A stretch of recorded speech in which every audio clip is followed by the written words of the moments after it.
રાજકુમાર જાટનો અકસ્માત થયો કે પછી એમને મારી નાખવાનું કાવતરું હતું એનો ઘટસ્ફોટ હવે આગામી 24 કે 48 કલાકમાં થઈ જશે, કારણ કે ગણેશ ગોંડલનું નાર્કો ટેસ્ટ થઈ ગયું છે અને એની ડેટાની તપાસ ઝડપથી થઈ રહી છે। તો વિસ્તારથી વાત કરીએ ગણેશ ગોંડલના નાર્કો ટેસ્ટમાં શું થયું, આ નાર્કો ટેસ્ટ શું હોય, એમાં કેવું કામ કરવામાં આવે એ વિષય પર। નમસ્કાર, આપની સાથે હું છું પાયલ।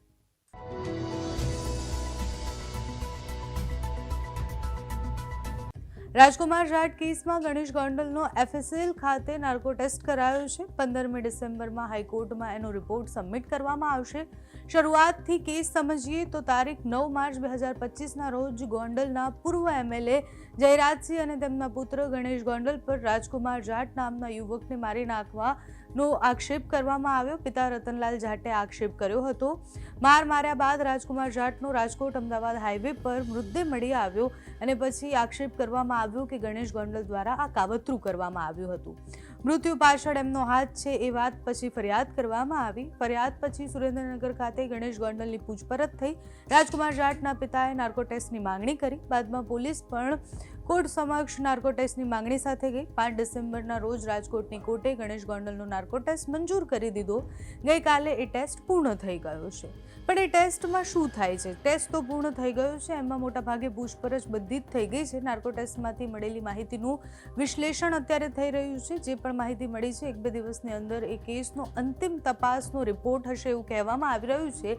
આ રિપોર્ટ કાયદાકીય માપદંડોને ધ્યાનમાં રાખીને બનાવવામાં આવશે। આ કેસની ગંભીરતાને જોતા તૈયાર કરાયેલો સંપૂર્ણ રિપોર્ટ 15મી તારીખે હાઈકોર્ટ સમક્ષ સબમિટ કરવામાં આવશે। બીજી તરફ આ કેસમાં જે મૃતક રાજકુમાર જાટ છે એમના પિતાના નાર્કો ટેસ્ટની પણ માંગણી કરવામાં આવી છે। ગણેશ ગોંડલના નાર્કો ટેસ્ટ બાદ રાજકુમાર જાટની હત્યા થઈ કે પછી અકસ્માત હતો તેનો પર્દાફાશ થઈ જશે।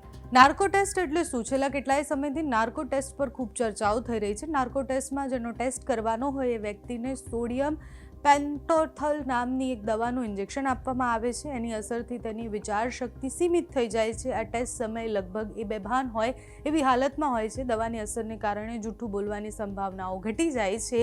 એક્સપર્ટને બેસાડવામાં આવે છે, પૂછપરછ કરે છે અને તે વ્યક્તિના જેટલા પણ નિવેદન, હાવભાવ જે હોય છે એ બધું જ નોટ કરવામાં આવે છે।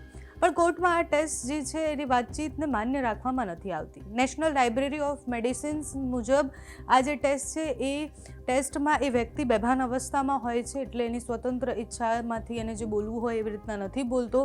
કોર્ટમાં એ ટેસ્ટ એટલે કાયદાકીય રીતના પુરાવા તરીકે સ્વીકારવામાં નથી આવતો। સુપ્રીમ કોર્ટ તેના એક ચુકાદામાં કહ્યું છે કે નાર્કો ટેસ્ટ રિપોર્ટની મદદથી તમને જે માહિતી મળી છે એની તપાસ માટે કોર્ટ તમને મંજૂરી આપશે, પણ એમાં એણે જે નિવેદનો આપ્યા છે કે એમાં એ જે બોલ્યો છે એને કોર્ટ મંજૂર નહીં કરે કે એને કોર્ટ ઓફિશિયલ સ્ટેટમેન્ટ તરીકે નહીં માને, કારણ કે એ દવાની અસરને કારણે પણ એ બોલી રહ્યો હોય। હવે ગણેશ ગોંડલનું નાર્કો ટેસ્ટ તો પૂર્ણ થઈ ગયું છે, એના રિપોર્ટ પણ હવે 2 દિવસમાં આવી જવાના છે।